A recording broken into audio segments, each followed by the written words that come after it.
1.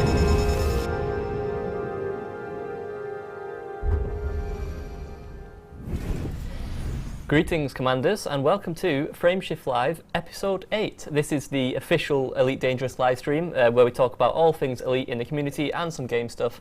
I'm your host today, Zach. I'm one of the community managers here on Elite Dangerous, and I'm also joined by Mr. Bruce Garrido. How are you doing today, Bruce? Hello, Zach. I'm doing very well, thank you. How's it going? It's all right. It's been a while.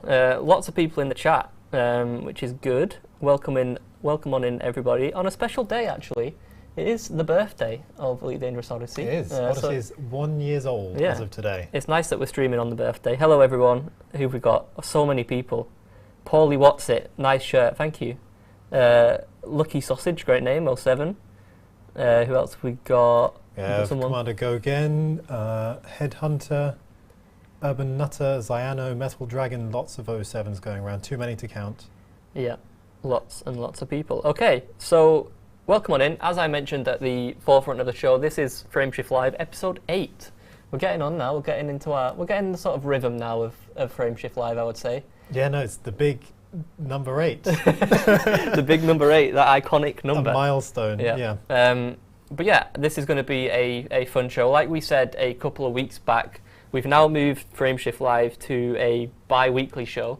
And basically that will, in theory, give us more time to plan out these shows and give you the content that you've been asking for on these kind of shows, hopefully starting today. So, on that note, today's show, yes, we're going to have our community stuff, and we're going to hopefully play a bit of the game if we've got time. But apart from that, before that, Bruce, we are going to talk a little bit about Update 12, right? That's the plan? That's right, yeah. So Update 12, we'll talk a little bit more about it later in the show, as Zach just mentioned. It's on track for the end of this month, so we're going to give you some information about what's going to be in there, as well as a little surprise that I won't spoil just yet. Oh, I mean, that's news. I mean, unless we want to tell them. What? I mean, that's news to me. Is there a surprise in this show? No, it's not a surprise because we told them we're doing it. Who knows? So anyone who's watching our socials will know that we've got a special guest for an interview as well. So that was meant to be the surprise, but I realised it's not even. Yeah. Okay. Yes. You got me startled there. Okay. Right. There's no surprise, but there's going to be. It's a good show. That's all I'm going to say, chat. It's a good show. You'll enjoy it. But before we get into it, Bruce, do you want to give us the rundown on the old Twitch drops, especially because the sort of run of play, I guess, has changed in how they work in the past couple of weeks? Yeah, absolutely. Before I get into that, I just wanted to mention that there's been some kind happy birthday messages for Odyssey. Thank you for those. But also some messages welcoming you back, Zach. Obviously, welcoming me back. Oh, thank you. You've been dearly missed, so good to have you on stream again. Yeah, thank you. I'm glad to be back. It must have been around 4 or 5 shows, I think, maybe-ish, chat. I've been in the background for a lot of them, but here I am in the foreground, ready to go again. Where you belong. Okay, yeah, Twitch drops then. So apologies to anyone who is used to the Twitch drops rundown, but I'm going to give it anyway, just like you say, like Zach said, because things changed a little bit in the past couple of weeks, but also for anyone who's new and not aware. If you're watching us on Twitch, either on the Frontier channel or the Elite Dangerous channel, then you will be earning Twitch drops as long as you have connected your Frontier and Twitch accounts. We'll talk a little bit about how to do that in a moment. In terms of the rewards that you can earn, so we have a purple welcome pack that is available year-round. It contains, counting again, 5 items total and 3 bonus ones. So after the first 15 minutes, you're going to earn an ancestral tattoo pack for your face, for your Hollow Me, for your commander's face, the skin on their head. You got it first time, the face. After half an hour, you'll earn the purple flight suit.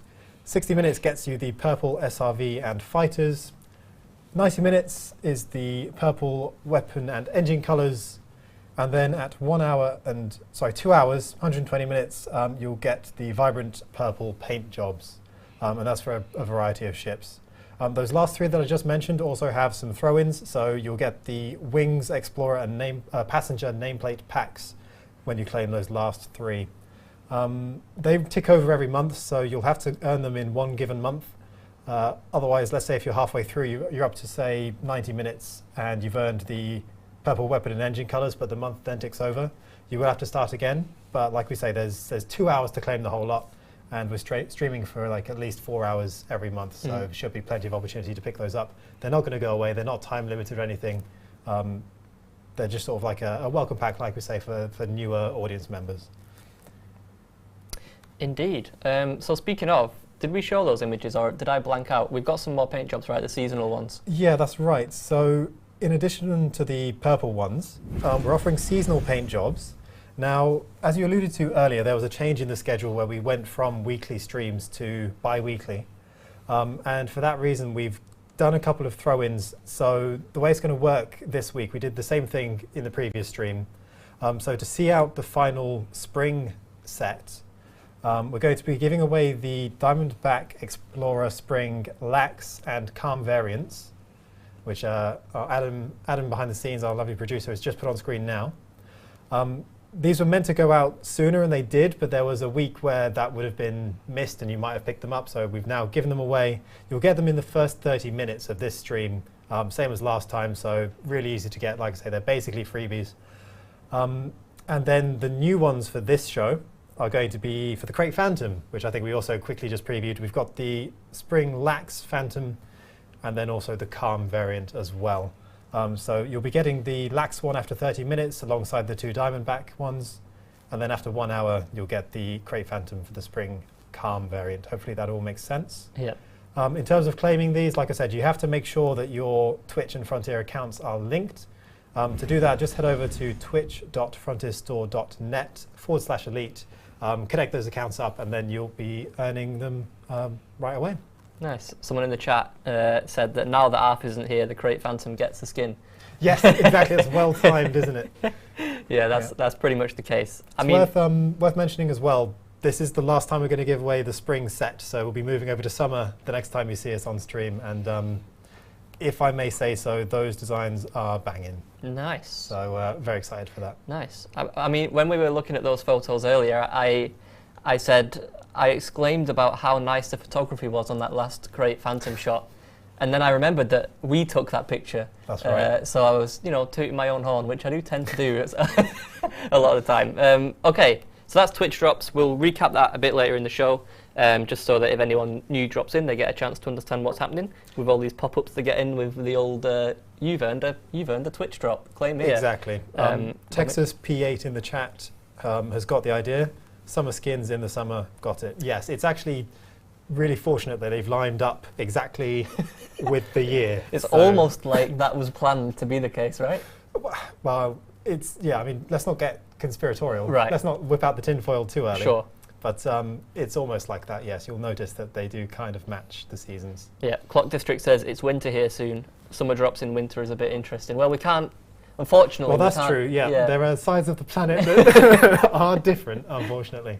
They're based on sort of the seasons where we are. Yes. So. Okay, so that's Twitch drops out the way. Let's dig into some of the stuff that you're here for, to be honest. Should we start talking a bit about Update 12? Yeah, 100%.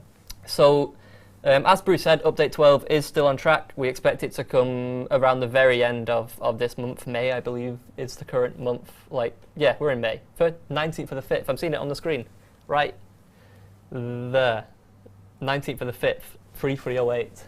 Yeah, that's it. You've got it much better than me. So yeah, Update 12 is due around the end of May. And as we said in the post we put out a couple of weeks ago, this one is very much focusing on some sort of quality of life and fixes. There is a new mission type which we'll go into a bit later, but in terms of Update 12 itself, we're just going to run through a few sort of quick bullet points. When you see the patch notes, it's going to be another classic update patch note, which is very long, but we'll go over just some of them now, and we've got a few images to line up with them.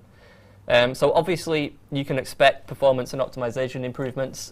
They'll be coming as standard in the next 12, 13 and 14. And the first image we've got, if we can get that on screen now, please, Producer Adam. So this, as you can see, you've got your usual menu wheel on the left-hand side, but this will obviously be available when you're sitting down. So this was something that was highly requested. After you requested sitting in the game, you then requested to be able to do things while sitting, which is very much fair enough. Yeah, that's reasonable. So yeah, that will be coming in update 12. You'll be able to use your wheel, and obviously you can go into the kind of things you could in your wheel as always and interact that way. Next shot, please, producer Adam. You will also be able to interact with the bartender whilst you are sat at the bar, which makes sense. You should be able to do that. For sure, yes. I mean, in fairness, I've been ignored while sat at the bar before. But, that's true, actually. That doesn't mean you should be. Yeah, so. that does happen a lot. Maybe that was an intended mechanic in the first place. Just being ignored at the bar is something that is a common occurrence in my life as well. Possibly. But the bartenders have cheered up a bit, and they're going to attend to their, what's the word I'm looking for? Customers? Yeah, customers will do. I was looking for a fancier word. Patrons. Patrons, right. There we go. Yeah, that's fine. Thanks, Adam. I was about to send me the word. Nice. Okay. And next up, the last of our images, I believe that we've got. So obviously, we introduced fleet carrier interiors in the last update. I think was that the last update? Fleet carrier interiors. 11. Was it 11? Chat. Yeah. You're getting an insight into how hectic our lives are. I think it was the last update. Let's say it was. Whichever update it was. 10. 10. That's nearly 11. Yeah, so close enough. So in update 10, obviously we introduced fleet carrier interiors, and with that came you got the sort of captain's area, and you have your nice chair where you can sit and you can view your lovely fleet carrier jump sequence. So if producer Adam could please skip to the next shot. So this is a chair that I'm talking about. You're all very familiar with it at this point. One thing you did point out is that the tablet on the right, although it looks nice, didn't have too much functionality. So if we can go across, please, producer Adam. That is the tablet I'm talking about. And on the next shot, please, producer Adam, you'll see that you'll now be able to interact with your fleet carrier management in update 12. So you'll be able to sit in your captain's chair and do all your captain's jobs in one spot. Yeah, sit in the captain's chair and play around on your iPad and do all of your carrier management from the hot seat, which is brilliant. Yep, very nice. Producer Adam for the win, says Highlander. Indeed, this is all producer Adam's doing, just so you know. All these things that are being put into the game, you can thank producer Adam for he's displaying them to you on stream, which means that he also did it in the game. Okay, Bruce, I'll let you finish your drink, mate, because I can see you going for one. And then do you want to carry on with a few more of the other bits we've got? Yes, so improvements to sitting aside, there are some other changes going in.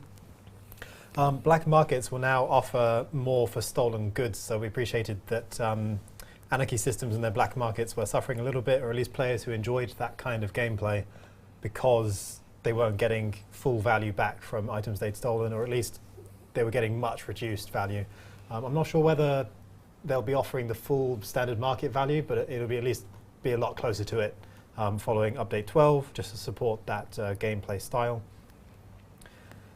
There's also a huge number, and we alluded to this earlier, a huge number of other fixes and general bug fixing going on. I haven't counted them, but when I last looked at the current list of changes, it's at least 100, maybe 200 things in there. Just fix this, fix this, fix this, which is great as well. And then there's also, and this is a nice one, so for anyone who frequents the detention center, or the various detention centers that you might get sent to after failing to do some bad guy stuff, maybe you were selling some stolen goods and then went and got yourself caught or blown up. If you wake up in a detention center, you'll now have access to a shipyard terminal, so that you'll be able to fly away from there without having to... yeah, you can recall your ship, yeah, basically. Exactly, right. So you won't have to get a taxi to the next place and then find your ship from there and head out. It's going to be a lot smoother. That was almost the punishment. It wasn't necessarily going to jail, it was the shameful trip you had to make back to wherever your ship was. The punishment was a bit too meta. Yeah. So yes, that's been sorted, which is great. Then the final thing we'd like to mention, and this isn't, like I say, there's a load of fixes and changes and improvements going in. These are just sort of the headlines we wanted to share with you a little bit earlier. The other thing we wanted to mention is the new mission type, which obviously we alluded to in the previous stream. You will have seen it on the asset we shared with the list of what's coming in each update. And It's a legal variant of the defense mission type, which hopefully many of you will be aware of at settlements on foot. And to tell us a little bit more about this new mission type, we were joined by senior designer Tom Kewell. So we actually met up with him yesterday for a little interview. A little interview is a way of describing kind of a long interview. Get ready, actually. chat. Get your popcorn out. Get a cup of tea. We'll be getting a cup of tea. For sure. We might get several cups of tea because we actually had quite a nice long conversation, and we talked about the new mission type as well as design and missions and other elements of Elite in general, which was really enjoyable. So if we're ready, Zach. Yep, I'm ready. Let's go ahead and roll that clip and we'll see you in a while. Enjoy. Everyone, you can see that we're joined by a special guest for an interview. Hello, Tom. Hello, how's it going? It's going very well, thanks. How are you doing? All right, it's warm. I'm loving it. It is nice and warm. Well, it's warm outside. I found it a bit chilly in this room we're in, so I put a jacket on. But we're in a bit of a different setting today. Actually, I think most of our audience won't have seen the inside of the office before. No, that's true. This is our sort of It's all through there. typical environment. We're in a meeting room for this interview. Our players might actually recognise you from not so long ago, about 6 months back, 5 or 6 months in mid-December. We had you on to talk about the Scorpion SRV, which you designed, right? Yeah, it's been out in the wild for a while now, kicking ass, blowing up. Well, we're going to be talking about kicking ass and blowing up as well later on. So, here today. Well, actually, for anyone who missed you in that stream last time, could you give us a little summary of what you do at Frontier and what your role entails? Yeah, so I'm one of the designers on Elite. I've done all sorts of different jobs and roles within that role in the past, such as systems design, which is coming up with mechanics for the game. Through to sort of scenario scripting and mission design, which is kind of what my primary focus is now. So that involves, sometimes if it's something like system design, that involves getting deep down in the engine, getting dirty and putting something together like an SRV. Sometimes with mission design, it involves setting up all the little bits and bobs that need to come together to sort of create a crafted, narrative-y sort of experience within the game. Awesome. So you've mentioned the SRV already and missions. Are there other bits of content or features that players might recognise in game that you've had a heavy hand in or an influence on? So probably the biggest single chunk of work I did was the tutorial. So that was introducing the player to the on-foot mechanics, introducing them to the sort of the world of settlements, and also another opportunity to create this sort of storyline experience, which we don't often get to do within Elite. Sure. The tale of Dylan Silk and a new recruit learning the ropes. That's really cool. No, I hadn't actually realised you'd worked on the tutorial before. Amazing. So I actually want to ask you about that briefly before we get into the other stuff. Sure. What was that like? Because obviously you arrive with your feet firmly planted on the ground for the first time. What sort of design or things did you have to keep in mind to make it, like you say, immersive as a sort of almost mini story that also teaches players the various mechanics? Like what did that process look like? So I think the interesting thing with most of our tutorials anyway is they are a bit of a constrained universe, but our game is about an open space, a freedom, a sort of huge galaxy, whatever. So actually within the constraints of the little chunk of the galaxy we're letting you explore, you can run away at the start if you want. You can turn your back and you can run over the hills and you can sort of circle around the base and approach it from completely the other side if you want to. I think some people certainly did do that, but it was really interesting trying to craft an experience that was going to do those crucial lessons. We had a long list of saying, what does the player need to know before they start the game? They need to know, how to disembark. They need to know how to open a door. They need to know how to loot a container, things like that. So these sort of vital lessons, and then creating a flow that sort of made sense in terms of the order they needed to do them in, and then packaging it all up in an open experience where you have the freedom to explore this base. You're not in a corridor. You're in a wide open planet. You can approach it from whichever angle you like. But we needed to make sure that the sort of continuity of those lessons happened in the right way. So you definitely learn how to draw your tools out before we present you with a locked door, for example. So yeah, that was really quite interesting coming up with that flow, which is something that you know, really the whole team, you know, Luke Betterton and Gareth Hughes, who are the sort of lead and senior designer at that point, both worked really hard on getting that flow like just ready to go, really polished and easy. And then Ben Hennessy, who's one of our writers, going through with that and just came up with this really nice narrative that sort of fit it. And then, you know, from my perspective, getting it all actually working and coming up with all those sort of nice little things that sell the story that you're trying to create, right? We were trying to create this idea of a base that's already been attacked, and all the sort of regular citizens there are dead. It's got to be said, I did quite a lot of messaging on my phone about this, you know, when I'm in a meeting or something like that, and someone messages me and goes, you know, oh, what can we do about the placement of this, that, or the other? And my auto complete on my phone, like the word corpses comes up way more often than I would like it to.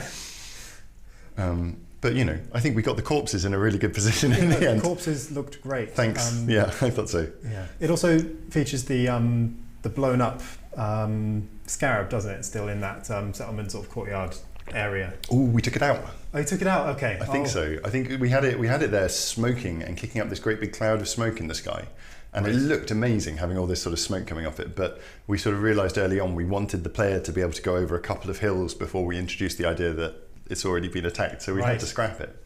What we did get though is we have essentially the same scarab, not blown up, a sort of lootable scarab, and we put it inside the garage space of the first sort of storage building that's there. And it's a lovely building because it's got this sort of SRV delivery door, and it's so frustrating that actually we don't have the mechanics to open that door up and use it yet. You know, that's not something we've explored. Right. But it was really nice to sort of do the narrative work of selling this idea that sometimes there are SRVs parked in there. Like, it is an SRV bay, it's not just for show. And that went through into the live game in the end. That got sort of added to the pool of things that could be spawned in that building. So every now and then you'll get the opportunity to loot an SRV and you can get a free power regulator from it and things like that. Nice. So, you know, that's quite high-end loot really, in the terms of our game anyway. Oh, that's very cool. No, thank you for that extra little insight. I almost feel bad now for teasing the players with like a blown up scorpion corpse, but maybe we'll add that somewhere else at some point. You'll have to blow up your own scorpions, I'm afraid. So we touched on last time that we spoke a little bit about your design philosophy and principles that you try and keep in mind or bring into your work. Could you remind us a little bit about the things you do try and bear in mind when you're working on, say, the tutorial or a scorpion or whatever else it might be? Sure. I think particularly with a game like Elite, which is, you know, it's old now. Old? Maybe old's not the word. It's mature. It's mature. I like that, yes. But, you know, the sort of the core of the game is strong. It's been there for years and years now. And when we do design work on it, you know, sometimes we do get to make something like Odyssey, where we're putting a substantial new sort of set of game mechanics. You know, it's essentially an entire new game on its own, bolted on the side, and it's as substantial. But often what we're doing is we're just making things that synergize and things that can just be added to the existing game little by little. And often the starting point of that is identifying a problem or an issue, you know, a place of player frustration or something that we want to do from a narrative perspective, you know, and we need some gameplay content to sort of help sell that idea. And so you take that problem and you go, okay, let's talk about what are the roots of that problem and what can we do to then address those roots and create something that sort of solves the problem, fits in our universe, again, synergizes nicely with our other gameplay, and then, you know, hopefully is balanced with our other content. So, for example, with the Scorpion, we had this issue where we have on-foot weapons and we have a sphere of combat where we've got players, you know, we've got human beings shooting each other and potentially spaceships coming in and nuking from orbit with, you know, enormous explosive missiles and things like that. So there was clearly an issue there where there's a lack of retaliation from the players on the ground. So part of what the Scorpion's mandate was to come up with a solution to that problem. And then in itself, it created a whole load of other problems to do with how scorpions engage with other SRVs and people on foot as well. But we went into that quite nicely, I thought, in the last time I was on. I think missions are quite an interesting one from that perspective as well, because with those, sometimes it's that there is a particular type of gameplay that we want to encourage players into. So sometimes that is, introducing players to the sort of the satisfaction that you can get from trading, for example. And players might open the market interface and look at all those lists of goods and all the numbers and just go, nope, I don't know, don't know what I'm doing. But if they take a mission that says, take these minerals to a refinery market, and they're told, they're given the cargo, they're told the destination, it's kind of like a training wheels way of getting them into it. They can go and fly that trade route.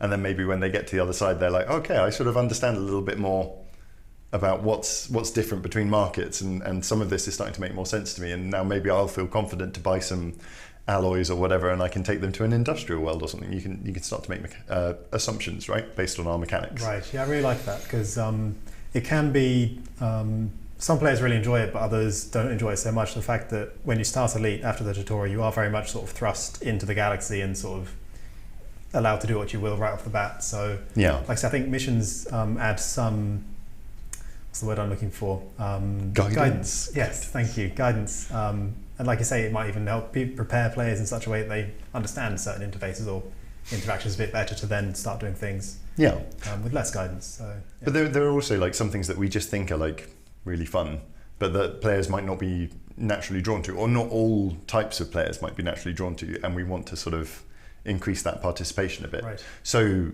things like the sort of settlement raids where you have to go and kill everyone in a settlement or something like that. Okay, bit of a grim example, but if players haven't tried our sort of on-foot combat very much, or they haven't tried they're not using our settlements as combat spaces yet, if they take that mission and it gets them to get a gun out in a settlement and have a shootout and hopefully have a really good experience, taking cover and popping off shots around corners and things like that, and players might not even know where the ammo is in some of our settlements because they just never engage with that gameplay. But if we can help them to discover it, they might play it and just and say, right, that was awful, this isn't for me. But they might engage with it and find they've got a new love for it, and before you know it, they're sort of jumping into combat zones and they're sort of having a great new lease of life within the combat of our game.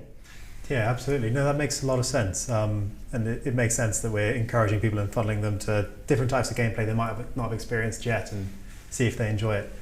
That actually, thank you, because it actually segues us very nicely. I think you've teed us up beautifully to talk a little bit about raid missions and the new mission type that is actually coming a couple of weeks from now in update 12. Yeah. So could you explain what this new mission type is? We'll start with just what it is, I think. Okay, so raid missions, just in case anyone hasn't played one yet, are missions where you have an important cargo that is in a settlement and you have to defend it from attackers that want to sabotage it and destroy it. So within the sort of narrative of the game, it might be some sort of important cargo that is waiting to be loaded onto a ship, some experimental technology or something like that, or some rare chemicals or something cool like that. And you've just got to protect it. There'll be waves of attackers. You fight them off. When you've fought off the last wave of them, the cargo is secure. The sort of reinforcements pop out from behind the scenes, and you save the day. Congratulations, home for tea and medals. We knew from the moment we started doing the normal legal ones that we wanted to make a version of this that fit with the sort of criminal factions in our game as well, because I think it's a really good fit, right, for a sort of a high value cargo that you've got some sort of illicit, naughty business going on, and being hired by some cartel to defend it is I think quite a cool bit of role play, right? That's quite a cool story to be a part of. Yeah, absolutely. So we sort of decided fairly early on as well that we didn't just want it to be a different color of the existing raid mission. We wanted to make sure that it added a little bit more. It doesn't need to be a radical departure, but it needed to bring its own its own sort of style and have a slightly more unique flow to it than the regular raid mission. I think probably the most important change is, rather than fighting random mercenaries that come down out of the dropships, you're going toe to toe against Omnipol, the boys in blue, right? The finest. And with that, of course, comes an extra layer of challenge. I mean, anyone who's gone up against Omnipol just in a regular settlement, first of all, naughty, but second of all, they can attest it. They are hard as nails. Yeah, for sure. We really wanted to, in fact, with the original raid missions, we wanted to make something that would be for end game players, or maybe not exactly end game, but like for all the players who've worked really hard to get sort of engineered weapons, and they've really put in the work to get everything sort of modded up, and they've got some real sort of incredible combat loadouts. Watching them play combat zones just like blows my mind a little bit, just how effective some of our players are. But we wanted to make something that they could engage with, that would give them a decent amount of challenge, something as well that would be really well suited to be played as a group. I think they're all marked up as a sort of a team mission, right? You can try and take it on your own, but we sort of wanted to make sure that we signal the expectation is you take this as a group.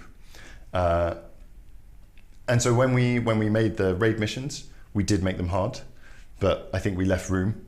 And what we wanted to make was not necessarily just a harder version of the same one, because the Omnipol guys are harder, but we wanted to make something that was hard, but it's also not just like, if you didn't see them, you're already dead. We wanted to make something where you have a bit of ebb and flow, so you're constantly being challenged, but you're not being overrun just because we've set the difficulty too high or anything like that. Sure. So there's a lot more sort of back and forth between the two sides in this one. You'll find that between waves you might get reinforcements dropped out from the faction that controls the base. Okay. So you might find quite early on that the guards that spawned in the base quite quickly get overrun by Omnipol because they're hard as nails, right? It's worth your time to try and keep those teammates alive, because having those extra guns, even if all they're doing is providing a distraction for the guys that are coming for you, mm-hmm. It just really helps with managing the crowd that you've got to defend against. So when that wave of reinforcements comes down, hopefully either you've kept a few of your guys alive and you've actually now got a real foothold, you can take up some proper defensive positions and hope to hold them back for a bit more, but also you might find that all your guys are already dead, and this just gives you the little bit of room to sort of go and get your ammo back up and go and get your suit recharged and things like that, and be ready for the next wave, as opposed to just having the floor wiped with you. Right. I think as well we wanted to, we looked at the sort of the feedback we had from players who were playing raid defense missions, and we knew from that we sort of wanted to make sure that the intensity feels like it's ratcheting up as you get towards the end of the scenario, because I would say with the raid defense as they went out in update 11, 12, 11. You're testing me now, possibly 11. Yeah, it was quite like it does ratchet up, because of course you end up falling back as you play the mission, but actually in terms of the sort of the enemies, it can be quite flat, and so we wanted to then take that and say, right, as you get to the end of these waves, you're going to be deeper and deeper in it, basically. And I think that really comes across. Like the final wave now, you will be fighting absolutely tooth and nail to stay in the game up until it. But then also, again, with that ebb and flow, you might get more reinforcements as the waves end. So as the sort of scenario comes to a close, and as the Omnipol dropships sort of pull back, you might then find that you're not left mopping up the last baddies all by yourself. You'll get, people will start coming out of the buildings again, and you'll start to get a little bit more help. So it's again about heightening those emotional experiences and ratcheting up that tension towards the end of the game, I think. And I think the experience you get is one that is it's similar to regular raid defenses, but I think we've just sort of found some areas to just give it a little bit of extra polish and a little bit of extra theming along this idea that you're sort of really struggling, you know. I think it ends up being quite an epic firefight. Amazing. No, that sounds fantastic. And I love the angle that you've taken where you're describing how you've crafted the experience you want players to have and thinking about it from that perspective. So having it ramp up in intensity all the way through, but also giving chances, like you say, for people to find ammo and prepare themselves for the next wave, that kind of stuff. That's all brilliant. I think having that breathing space is really important to actually enjoying the experience. We definitely, early on, just in the regular raid missions, just had it keep bringing in more troops, and you never had those lulls in the action. And the problem was you would lose because you ran out of ammo. And of all the reasons to get overwhelmed, that's the worst one, right? Not being able to even fight back. I think we saw playtesters who just sort of used up everything. They were down to their pistol and sort of fired the last bullet, and they went running in and be like, God, you really want to win. I appreciated their tenacity, but it's just like, no, we should let them get some ammo. Sure, that's a really good consideration to include. For context then, how many waves will someone typically see, or what's the sort of expected duration of one of these scenarios then? So again, something we wanted to make sure we got with the sort of theming of a police raid is, you know, it's not just some rival faction that's like, oh, if we can get the cargo, let's do it. You know, these are the police. They've got, you know, a reputation to uphold. They've got a sort of mission. They've got a duty. So they're quite tenacious. You'll be looking at more like sort of 4 or 5 waves, and as I say, of rising intensity as you take on the mission. The sort of general difficulty of the settlement, I don't know if this is very public, but we have like an idea of the, because we call out settlement threat levels, don't we? Right. So the threat level of your settlement is kind of going to dictate the sort of level of police response that you get there. Okay. Because obviously some of our settlements are very well armed and very, very well staffed, right? So those ones, obviously, you kind of need to send more police waves into that one to overwhelm the natural defences that are there. So yeah, we kind of use those levers to tailor the sort of the attack that you get, so that it fits well with the location. Okay, brilliant. That makes a lot of sense. So it will vary somewhat, but there's always going to be a base level of, you need to be prepared going into this, for sure. Absolutely. I think if you try and do this with shot-bought weapons, we've got, I mean, I don't think I can say I've been good at a first-person shooter game since GoldenEye, but we've got some very talented gamers working at the company, and 1 or 2 of them attempted it with, you know, they sort of bought the best weapons they could find in the shops and went and took it on like that, and, you know, a couple of them managed to successfully finish the mission, but it was close run. So I think you've got to be thinking about going in well armed, well equipped, you know, full med kits, full everything. Okay. You want to be ready for this. I mean, when I take it on, I bring a hold full of SRVs as well, because I just need the extra armor, you know. And I think that's quite a good fit as well, because you're getting because you're engaging these drop ships as well, and you're engaging enemies that tend to come down in small groups. I think it's really well suited to that sort of scatter fire that you get from the Scorpion. Right, okay, so that sort of leads me on to something I wanted to ask you. So you would recommend someone brings a Scorpion to a mission like this just for the extra firepower and, like you say, armor? I think bring every tool you've got. Sure. But yeah, I think it's well suited to the Scorpion. I think, you know, either SRV actually, because obviously the Scarab's got it's got a much more accurate main gun, over a long range as well, particularly. So you can use that, but the trouble is, because of the objective nature of the mission, unless you're super on it, you're going to find that the cargo sled gets attacked whilst you're picking off people from a distance. So having that extra armor for me, I think, and just being able to sort of scatter fire into a group of enemies and break them up a bit, you know, even if I don't get any kills out of it, if I can spread them around a little bit and sort of break up their formations, keep them off the objective, I find that helps me to sort of get through each wave. Okay. And then remembering to, you know, dive out before it explodes, because it almost always will. No, that's a good tip. Speaking of tips, so I'm quite notoriously bad at on-foot combat. At least I think I'm okay. We should have a deathmatch sometime. We should. Yeah. I think I'm okay off camera, but a few weeks ago Arthur he was about to just get up and leave the stream and just toss me out of the building, because we tried a mission, I think it was 3 times, and I basically messed it up. So I'll take any advice I can get. And I think if we're going to try this in a couple of weeks from now, when it's implemented, we'll have to be suited and booted for sure. Definitely. But in terms of the mission itself, have you got any advice in terms of, I don't know, formation techniques? Like if you're with a couple guys, would you stay near the objective and sort of fend people off outwards, or would you take vantage points? Or? So I think you need to, the first thing you should do when you arrive in the settlement is take a proper look around the cargo sled and around the area, because you can see the interaction point from the edge of the cargo sled, and you can sort of start to build up your sight lines from there. You know where they're going to be when they try and hack it down, and if you can cover those angles, it means that when they start to try and take the objective, you can quickly stop what you're doing and engage with them. I think, interestingly, so one of the things that you can do to make them break off the objective is you can take their shields out. It moves them into an AI state where they go into a sort of self-preservation mode, because once your shields are down, you don't want to get shot.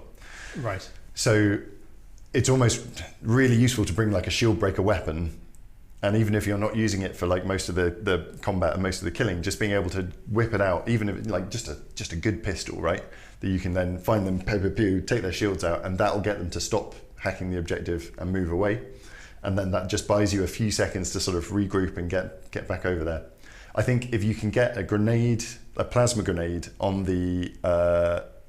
at the feet of the troops as they're coming out of a dropship, that's an enormous advantage. If you can get like 2 or 3 shields out at once, even if you don't get like the full 5, just being able to sort of drop a few troops quickly just takes the pressure off for the wave, right? It gives you just a little bit of breathing room. I think that's quite a useful one. And if worse comes to worse, the ultimate best advice is run them over. Get in the SRV and just park it on them. It's yes, that I've actually got experience in. I'm okay with doing that, so I might have to resort to it. Okay. Stepping back a little bit from the scenario itself, where will players be able to pick up and encounter these as a offered mission? So you're probably not going to see these quite as prevalently, whatever, as the raid missions. And I appreciate the legal raids, they're not exactly around every corner. But by the very nature of these, the specification required is that it's a settlement that's owned by a criminal faction. Now, we've got a very motivated and justice-driven community. That means criminal factions often end up being sort of pushed into a corner in systems. Yes. But anywhere where they own a settlement, it's also settlements of a certain type. It's agricultural, industrial, maybe research bio. There's a few different archetypes, but there aren't any criminal tourist settlements, for example, because... Of course, yeah. Well, and also, in fact, there probably are some criminal tourist settlements now I think about it, because it's elite, there's everything. But the idea that there is cargo canisters of weird criminal goods to be had from that doesn't quite make sense from a narrative perspective. So, like, definitely check for agricultural, because like we're sort of... Well, a big part of the narrative is like, oh, they're growing something they shouldn't, and the police are raiding the farm or whatever. Sure. So yeah, check out for that. I've been playing a lot in Kamai, Camaye. That's a good spot. I'm probably send you a jump to for that one, so you can go and check it out when it's time to stream it, because I think the main faction in that system is a criminal faction. So they own lots and lots of settlements around it. So it's quite a good one for like a probability for the mission to pop up, which means it's probably going to get swamped now, isn't it? Yeah, possibly. Now we've got hundreds, if not thousands of players watching this. Uh-huh. Millions of people are now just going to swarm into that system. Mm-hmm. But no, that's great. More of them to enjoy your new raid mission. Yeah. Earlier you talked about making sure there was a lull in this new wave system so that players had an opportunity to restock and that kind of thing, and you noticed that as a part of testing, but also player feedback from other raid missions. What kind of role does feedback play in your design thinking? So how often will you consider what players have said about existing content before making something new? So, I mean, we talked about how you often design to solve a problem, right? And obviously a lot of that ends up being theorizing. You can sort of go, okay, players aren't enjoying whatever delivering cargo in our game, and you can scratch your head and you can think about, right, what can we do to liven that up, or like what can we do to improve it. But with all the best intent in the world, not every elite player plays the game like I do, and I might in fact even be in the minority. So when I come up with an idea of what I think something should be like in elite, I can talk to the other designers, and that's great, but maybe we don't represent the entire player base either. I'd be really surprised if we did. And we are professionals, promise. We're quite good at sort of thinking outside the box and putting ourselves in other people's shoes, but it really is only until you can get the content that you have in mind and the sort of solution you hope will work in front of players, often initially starting with our sort of enthusiastic staff members who are sort of proper key players. We have plenty of players with thousands of hours, myself included, on the development team. QA is like, even people who aren't on the elite team, we have QA members who are familiar with the game, and even some who aren't familiar with the game. It's really useful to be able to reach out to them and say, can you try this content, give us your feedback. And then obviously when we do get out live and we've actually got the players in it, feedback can be sometimes a bit intense. Yeah, sure. But it's often very helpful. And when you get presented with a sort of a useful, thoughtful review or something like that, and you can sort of follow the points, so you can see how that compares to your initial intentions and see if how successful your solution has been at solving the problem. And then, it's such a win-win basically for us, because either you see that feedback and you sort of go, well, yeah, they've got a good point there, we'll just do that. Or you get the feedback that actually it's worked and you're great, and in which case it's like brilliant, great to have that feedback. Maybe we can go further with what we're already doing, things like that.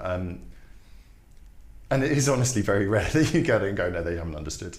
They just got it wrong. They're wrong and I'm right. But even in those situations, you can look at it and go, okay, I'm confident in the fix, but it's not gone across in the way that I expected it to. Right. And you can investigate why that is.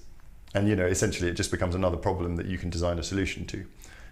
So it's a great sort of motivator to not necessarily say, okay, we should take this solution, but to say, we need to investigate. Like we can look into it and we can get some insights into what's happening there. Yeah, that makes a lot of sense. Thank you for that. It's nice to hear that, and I sort of assumed this was the case anyway, but it maybe almost goes without saying, but it feels like everything you design, every feature that's implemented is designed to solve a specific problem or serve some purpose. You're not adding things so much just because we think it would be cool, as tempting as that might be. But if there is something cool you can do and it solves a problem, then maybe that's a more standout thing to put into the game. I think so, right? And I encourage other people on the design team as well to just sort of tinker around and try and make cool things just because it's cool. Right. Because actually sometimes you never know when a problem is going to arise, and you can go, oh, actually we came up with a silly grenade, whatever, that sets off balloons or whatever, and that would really fit quite nicely with our lack of parties problem, or whatever. You can draw back on those things that you've made and start to introduce them. And you also never know when you're going to have a phase of development where you do just want to look at sort of quality of life, because that is kind of where those cool things come in, right? And you can start to sort of draw back on them and go, okay, what have we got that's sort of sitting on the shelf that we can take down and polish up?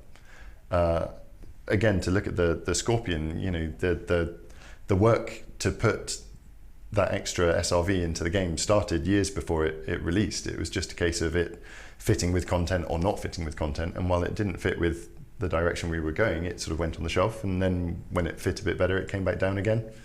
And it was just a case of waiting until we had the right moment to get it in the game. Sure. Okay, so I suppose you sort of knew we're going to have more on-foot missions and things like the new raid type. Okay, it makes sense to equip players ahead of time with a new vehicle that's combat oriented. That's sort of the thinking. Exactly. Enriching the sort of the on the ground experience, I think, was when that's your focus, you can always sit down and just say, right, let's come up with something completely new. Let's ignore the shelf. But actually, sometimes it's useful to just have a load of really cool things that you've tried, you've tested, you can actually get into the game and playable quite quickly, and then from there make a decision on whether it's good content that you want to polish, or if it needs more work, or if it just goes back on the shelf and quietly gathers its dust. Sure. Okay, I appreciate we've had you for quite a while now. Thank you so much for coming on. I'm going to start wrapping things up and ask you just a couple more questions. Before we do move on, was there anything else you wanted to say to people about the new raid mission that's coming, or are you happy with what we've said? No, I think it's going to be fun. I'm really interested to see what players' feedback is on it. It's been really great seeing people playing the regular raid missions. I hope they're a nice challenge. I hope people enjoy the difficulty and we haven't gone too far. We'll keep an eye on it, I suppose, and I hope for the best. I hope people enjoy the Omnipole ships. I'm really proud of the work Simon Brewer's done in getting those. They're now drop ships that are in like police car colours. They've got flashing lights on them. They've got spotlights. They just look really cool. I think it adds a lot just to the experience of having these sort of really impressive looking police troops coming out of this really cool looking squad car dropping into the system. I think it really does a lot for the sort of the narrative and the role play aspects of the game. Yeah, I can imagine you're going to land on the settlement site and suddenly floodlight appears above your head. You realise you feel like you're being searched for. You're sweating. You're ready to. You're trapped. For it to go on. Yeah, and there's a real sense of pride and accomplishment. I found anyway when you get that warning saying like, oh, the dropships are retreating. You'd be like, we've done it. It's been it's a real challenge, and I really look forward to seeing what players make of it. Yeah, definitely. On that topic, I think we can probably get it to appear on screen. You were showing me just before we started talking for the interview a little clip of those ships as you just described. Yeah. Can you tell me a little bit about what you did with the lights to really create that effect? So the squad car lights we had for a while, the blue and red flashing ones, we had for a while in the game, and then when we've moved over to various different settings and systems, I think they slipped through the cracks. So bringing those back out and getting them set up so that they work on the new sort of ship layout systems and things like that was really cool. Like, I'm really glad they're back because I think they're really cool. And then Simon also managed to get the lights that track ships as they're coming through the station opening. We basically managed to borrow those and sort of refit them so that they're on the bottom of the dropship. And what they'll do, hopefully, is they'll track hostile humanoids, hostile people, as they're running around the settlement. So as the dropships come down, as you said, you might genuinely find you're in the spotlight and suddenly all the troops' attention is turned on you. And I just think, yeah, again, it's just a really cool little moment. Really sells the idea of these like unique Omnipole elite forces. Yeah, nice. It's all the attention to detail and little things like that will really round out the experience and make it feel as immersive as Elite is known to be. Mm-hmm. So that's fantastic. Okay, so I think that just about rounds up our conversation around the new raid missions. As we've said, we hope you all enjoy it as and when it comes to pass. In update 12, I've got just a couple of flavour questions. We might even make this a thing with all the devs and guests we get on, just to compare at the end of the year all the answers people gave. Mm-hmm. First off, what is your favourite ship in Elite Dangerous? So I've always liked the Viper.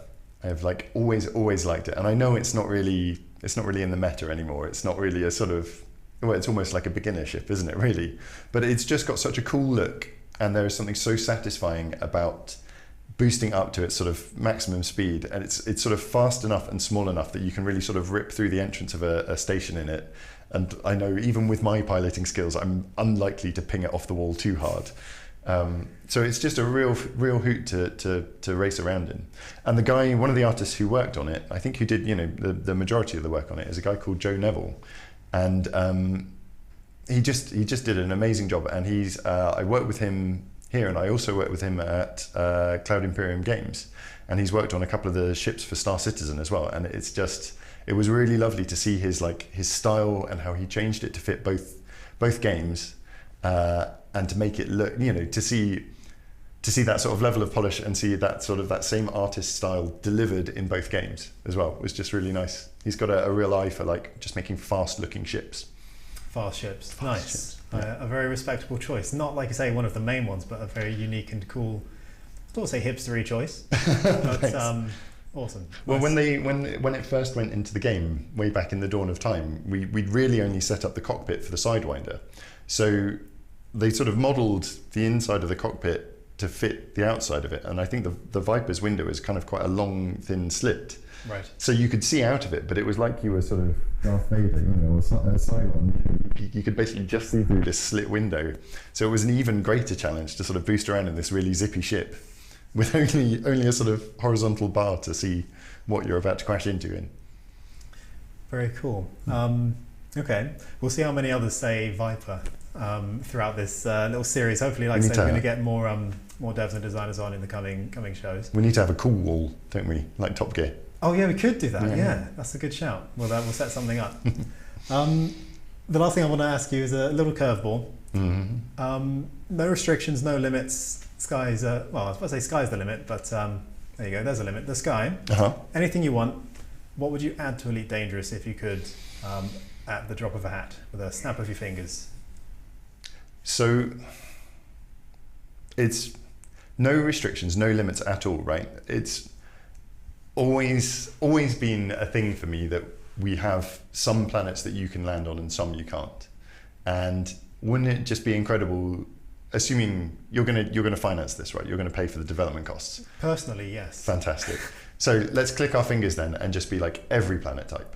Every planet type. So long as it's not got, skull-crushing gravity, like go for it. You want to go fly around a gas giant? Get down there. Get down there and scoop some clouds. You want to go on an Earth-like world. In fact, go to Earth. We'll model it, right? We'll just do the whole planet as it is. Imagine it 3304 or whatever we're in, 3307. What year are we in? Oh God. 3308. What a giveaway. Sorry, 3308. We can figure it out though, right? We'll know what it'll look like by then. Yeah, we'll get some futurists in to work out all of that for us. Perfect. That sounds affordable. But wouldn't it just be it would be wonderful. I sort of, I obviously, as one of the developers, I get why we've taken the approach we've done, and we're going, slowly and steadily, always with the view to bring more and more in. But wouldn't it just be wonderful to be able to go, click, it's done. Sure. Any planet, go for it, go nuts.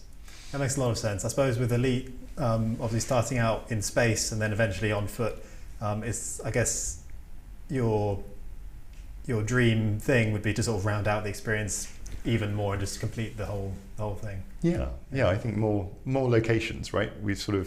That's one of the strengths of the in space game, is that when you jump to a new star system, it's a clean slate. It could be anything. We've got all our varieties of stars, and we've got all the procedural generation that says whether they should be big, small, bright, whatever.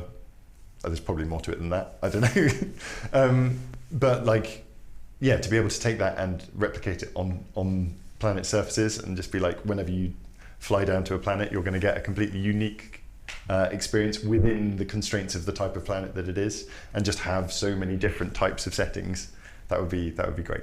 Awesome. Yeah. Look forward to update 14. Yeah. Yeah. No, I'll get right on it. I'll make it happen. Cool. Put it on the roadmap. That seems to be written in stone now. Yeah.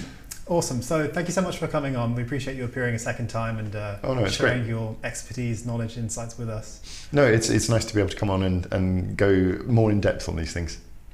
All right. I guess we're going to head back into the studio then. Hopefully you all enjoyed that, and we'll see you after this slick transition.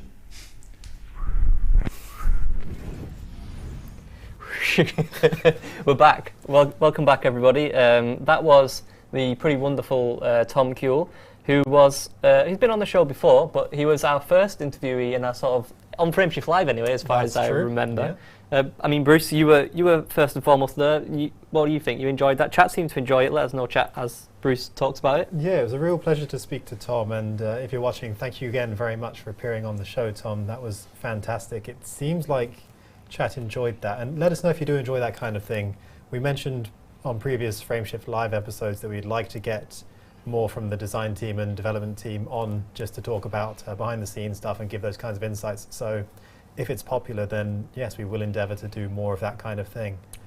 Yeah. But very enjoyable, and I learned a lot just by speaking to him for 30 to 45 minutes. So a very knowledgeable and pleasant gentleman. Yeah, yeah. It looks like chat are really happy. I think, like we said, the idea is for us to, we have some topics lined up that we do want to cover and talk about. We're just getting things sort of confirmed, and then our plan is to share with you somewhat of a schedule, right, of our shows, so you can sort of look, I guess, a few weeks ahead. We might not do the whole year, and say, oh, I'm going to tune into this show in 2 weeks about, I don't know, stations or starports.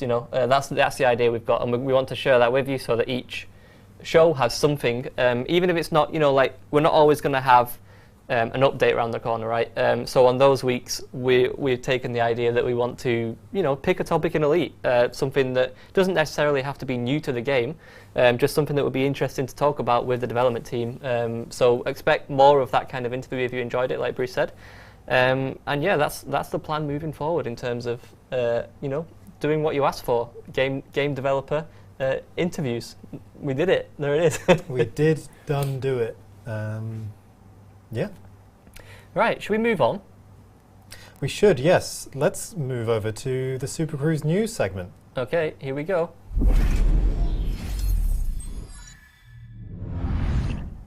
And there we are. We're now in Supercruise news mode. We are. I love that it's a mode, yeah. It is a mode, yes. We're here to give you the latest news, both within Galnet and within, the game. Yes, we do need a jingle. We're very aware of this. But the sound design, someone said that in the chat, the sound design of that little transition is so nice. I'm almost tempted to ask producer Aaron to just play it over, but I think that would probably drive him insane, so I won't do that. You'll see it again once we finish this segment, but it is super nice. You will notice as we talk about, every week whenever I'm on this show, I'm like, we're making strides to make this show better and better. And as you can see, we've gone one step further this week. We have our new, our new TV screen in the background. So we're pretty, we're becoming our new... That's right. We're making steady improvements. So if you compare to Frameshift Live 1 to now, it was already an awesome show, obviously, but now we've got all this cool stuff. We've got the ticker along the bottom, got the new screen, like Zach said, and a slick transition. So I'm really enjoying this. Let's make the most of it and see where we head up next. Right, so with that in mind, I'm going to talk through some of the Galnet headlines. Obviously, you can check these out in full by going to the Elite Dangerous website. You'll see the Galnet news there. In-game it also exists, and obviously the Galnet News Digest channel on YouTube, we always give a shout out because they are a great way of sort of bite-size, keeping up to date with Galnet if you don't have the time to maybe sit and read all the articles or jump into the game and listen to it or read it. Galnet News Digest, definitely check them out. So, how do you want to do this, Bruce? Do you want me to just go through all of them, or what's the play? Up to you. I mean, there's plenty of them. Did you want to maybe alternate every 2? Yeah, let's alternate every 2. That sounds good to me. Okay, so first off, on the 4th of May, there was an interview with Zachary Rackham, good name. Sol today hosted an interview with the multi-billionaire, now trillionaire, Zachary Rackham, who is rumoured to be moving into politics. Then on the 5th of May, the Allied system receives vital resources, so Sirius Corporation has helped provide commodities to sustain the DDO system during the ongoing Thargoid assault. On that same day, the 5th, a Thargoid research project required meta-alloys. Commanders were asked to collect meta-alloys from Thargoid barnacles as part of a wider xenological study. And then, following day, there was the Marlinist colonies gaining starports. So 2 new starports were added to Marlinist systems following a successful delivery initiative in the previous month. Yep, and then on the 9th of May, Zachary Rackham, as we just mentioned, achieved trillionaire status, which is a significant amount of money. Balling. It is, yes, he's indeed balling. That is a good way of putting it. The personal fortune of entrepreneur Zachary Rackham has now surpassed 1 trillion credits due to a new corporate acquisition. That is some money. 11th of May, Archon Delane faces pirate rebellion. So a power struggle is raging with the Kumo crew following a coordinated effort to overthrow the Syndicate's leader, Archon Delane. That's right. I've seen some players, actually, there's someone, is Ross in the chat from YouTube saying, I'm also multi-billionaire, why can't I build my own station too? Well, now you've got some catching up to do on old Zachary Rackham. Yeah. I'll try to recall if there are any trillionaire players. It was a long time ago, but I actually looked at the list of wealthiest most affluent commanders in the game. Yeah. There may be a handful, but I not imagine many. there is, Certainly yeah. not many. I imagine there is. So yeah, no, certainly in the big leagues now. We just did Archon Delane, didn't we? did, yeah. So on the 12th of May, Salvation triggers super weapon victory. The invading Thargoid forces in the Didio, Novas and Sosong systems were completely repelled by Salvation. And on that same day, the Thargoid research project was completed, or at least phase 1 of it. Professor Ishmael Palin received multiple shipments of Thargoid meta-alloys from commanders for the xenological study that was aforementioned. Yep, and then on the 13th of May, the Dredger clan visits the Golconda. So the Artificers clan Dredger. Why are you smirking? You put me off, man. Why does he do this? He finds something funny in the chat, and then he sort of smirks in the corner, so that I can't read things because you look at me and smirk. I would have been the distracting classmate that set you off Yeah. while you're trying to do your homework early or something. When you're doing like a presentation. Sorry, it's just Zulu Romeo said rack 'em, pack 'em, stack 'em. I just can't get over it. Sorry. Nice. All right, so yeah, the Artificers clan Dredger has entered the Upaniklis system, where the generation ship Golconda currently resides. Definitely recommend checking out a Dredger if you haven't already. It's certainly a sight. And then on the 16th of May, which was 3 days ago now, the pirate rebels that we mentioned, just earlier, their coup failed. So an insurrection led by Arch Corsair Vidar Trask has failed to gain control of the Kumo crew syndicate. Yeah, so like I said at the start of this, feel free to read the full stories on our website or on Galnet in the game, or check out Galnet News Digest on YouTube, who regularly break down the articles very nicely. Anything else you want to highlight from chat, Bruce, or should we carry on? No, I am sufficiently entertained. I appreciate we're meant to be entertaining you guys, but I've got all I need from the chat. Thank you. By the way, Zach, coop is pronounced coo, is it? Yeah, that is actually, yeah. I was thinking more like chicken coop. Is when I see that word, I was thinking of chicken coop. So yeah, I'll take that, Ross, as a correction. Thank you. All right, next up, let's talk community goals. So the previous community goal was the, you had to supply some rare goods for the Rackham celebration. That's right. Everything around Zachary Rackham right now. It's all about the Rackham, yeah. So that will have tied up this morning, yeah. early hours today. Yeah, and I think on the screen behind me, I think we can show the top 10 commanders from that community goal. So should we do a shout out, Bruce? Yes, absolutely. So these are the top 10 contributors, as we just said, to the rare goods CG that's just completed.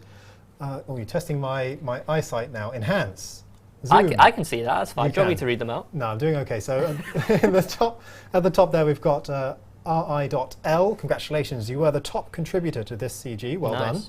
Then we had Dead Meat GF. Very suspect. It is a suspect name. Suspect name, but an unquestionably good contribution. Well done. And I'm so sorry, I don't actually read Cyrillic, but I understand that a rough translation of at least the first name is Andre. So well done, Andre, for your contributions as well. I won't even attempt the surname because I'll no doubt butcher it. Then we have Colista, Afrothoz, Colby Bear, Tashian, Mythomania, Wolf Dust, and Kilo 7, all there in the top 10. Congratulations and well done. Indeed, well done, everybody. If you're in the chat, say hello. We'd like to see you in the chat. But yeah, so that was the last CG. A new CG has started today. Again, he's smiling at me. He's just looking at me and smiling. It's so difficult to do this job when you have somebody sat next to you who's constantly trying to put you off. I'm a bad influence. You are a bad influence. Okay, let me carry on. So the new CG is the Kumo crew. It's a combat CG. I know a couple of people actually have been asking for a combat CG that was not Thargoid focused, like it was a player, like a human yes. combat situation. So you do have that now. We have a CG for you. So the Kumo Crew Syndicate has engaged in open warfare on pirate insurrectionists led by Arch Corsair Vidar Trask, which has gathered in the HIP 10792 system. Trask recently led a failed coup to overthrow Archon Delane, and the Pirate King is thirsty for revenge. So You can choose, if you want to fight for either side, you know, if you go into a conflict zone for this. But the CG itself is only for fighting for the Kewell Council, because they're the ones that are providing the rewards for this. And speaking of rewards, so there are some pretty cool paint jobs, I believe, up for grabs here. There are 3 of them in total. We've got 2 images because one of them is just a different colorway of the Viper. So can we please show the first one? Yes, so this is a pirate-themed Fer-de-Lance paint job that you can get, obviously for contributing to the CG. And there's also a pirate-themed orange one for the Viper. And there's also we don't have an image, but there's also a purple variant of this one as well. So pretty cool. Yeah, looking at it, I see what Tom was getting at. That looks pretty damn cool. It is a nice ship. Yeah. I'm enjoying that very much. Yeah, so that is everything that we've got for you in Supercruise news today. Anything else for you to add? Yeah, so on the topic of community goals, I'd like to thank everyone who shares their feedback, especially in the forums. So there's a forum thread that will go live every time a new CG is launched in the community goals subsection of the Elite Dangerous forums. And anyone who posts there and letting us know what they enjoyed, what they didn't enjoy as much about the community goal, what they would tweak for the next one, that's all super useful feedback. And I'd actually encourage more of you to go do that, because it does really help us in terms of shaping future live events. We are looking closely at all of that sort of stuff. So yes, thank you for anyone who does already. And if you don't, then I would encourage you to do so. Cool. All right. And on that note, let's hit that transition again, please, Alan.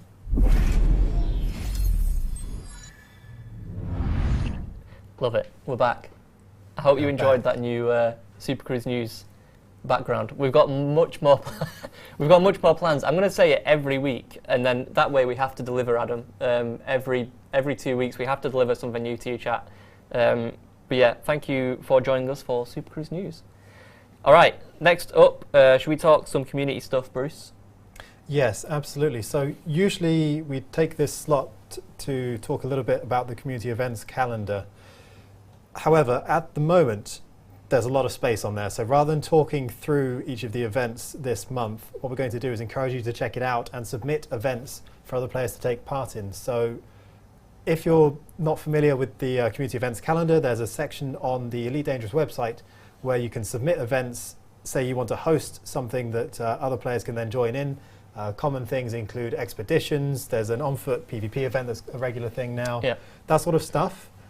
You can fill out a little form, give us some details, and once it's approved, it will appear on that calendar for anyone who's looking for player group gameplay to then check out and join in. So do check that out if you want to host any events, and we'll give them a shout out on the streams. Yeah, speaking of events, there's been a lot in the calendar in the past month. It's been actually pretty chocker. The first 2 weeks were packed with stuff. So we've got a few that we actually wanted to sort of go over that have happened since we were last on air and talk about those.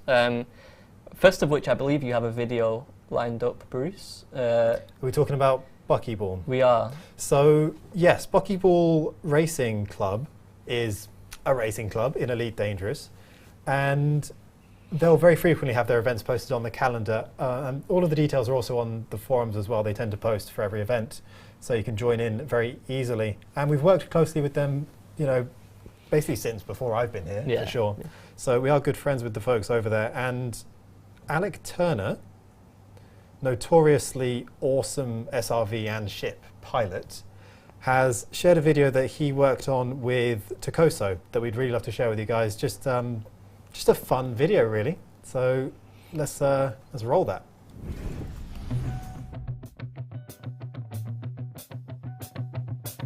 The Mischief Mile, the Art of Pandemonium, the Kessel Run, a bootlegger challenge, Total Recall, a turbo out Buckyball, the Ice Cool Truckers, Real Man Racing, later hoses.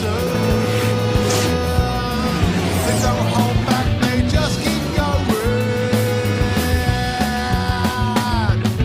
Win it or bin it or stick it on the beer mat. Don't be shy, don't be such a that you're holding back when the clock is ticking. The race is on and adrenaline's cooking. 1% party and anyway to a Buckyball race. Ain't no time for worrying, but how fast, better dead than slow. It's a Buckyball racer, give it some boy. Time to go.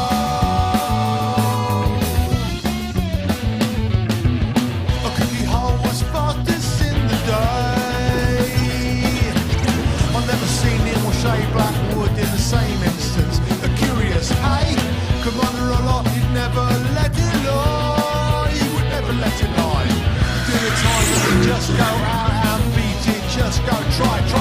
1% hard is the only way to a buckyball race. You ain't no time for worrying, flat out fast, better dead than slow. It's a buckyball race, so give it some boy. Fly being fast with the rocks near right. It's a buckyball race, so try or die, but don't be safe. Yes, to get on the beer man, buckyball racers never fear that.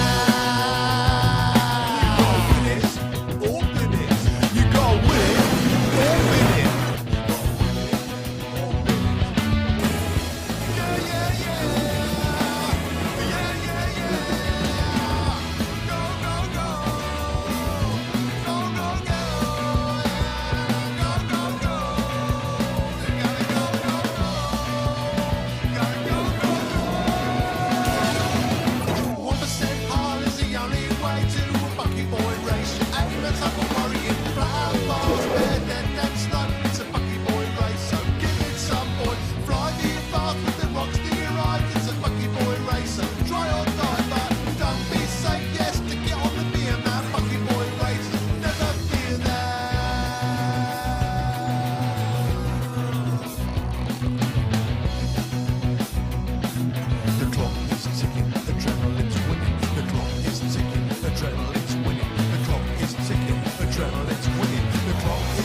Amazing. Thank you so much, Alec T and Takoso, for sending that in to us. We loved it. Hopefully it gives, for anyone who's not familiar with the Buckyball Racing Club, a taste of what they get up to. And yes, we'd absolutely encourage you all to check them out and get involved. Yep. We've given it a go even on the Frameshift Live episodes. Yeah, you did with Arthur, yeah.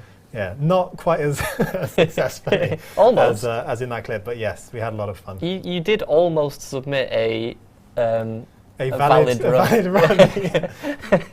But yeah, I've seen a few people in the chat also asking about Tokoso, or I can never pronounce. Hopefully, I'm pronouncing Takoso. it. I always put the emphasis on the code, Yeah, but that's not to say it's correct. And Takoso, yes, does a lot of music and has released albums themed around Elite Dangerous. You should definitely check them out. In fact, they did release a new album, I believe, very recently on the one of two charity streams that we want to shout out. The first one is the Trogathon, which was from Mr. Trog Gaming. They streamed for 24 hours as they journeyed to Beagle Point, starting from Celsius Gateway in Byler.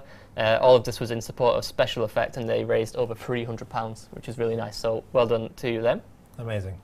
And then secondly, the one that did feature the new Tokoso album, I believe they played it as a... Basically, the idea, I think, for this new Tokoso album was to have it as a sort of radio... It felt like a radio broadcast all the way through. And so that fit in nicely with the Radio 07 Operation Warbucks event that took place, I believe, was it? Yeah, this weekend. I was part of it. I was just trying to remember which. Yeah, this weekend on Twitch. So I believe 16 or 17 streamers took part to raise money for Save the Children.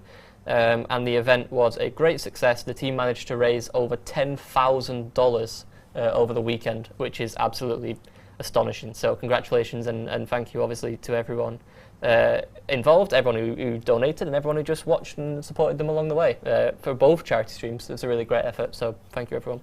That's an incredible result, so yeah, really well done and congratulations, as well as a big thanks to anyone who contributed to a wonderful cause. Indeed.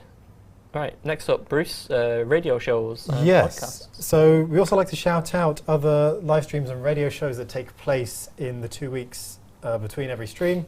So if you're looking for other content to enjoy, maybe as a side screen while you're playing Elite, or otherwise surfing the web. People still surf the web, don't they?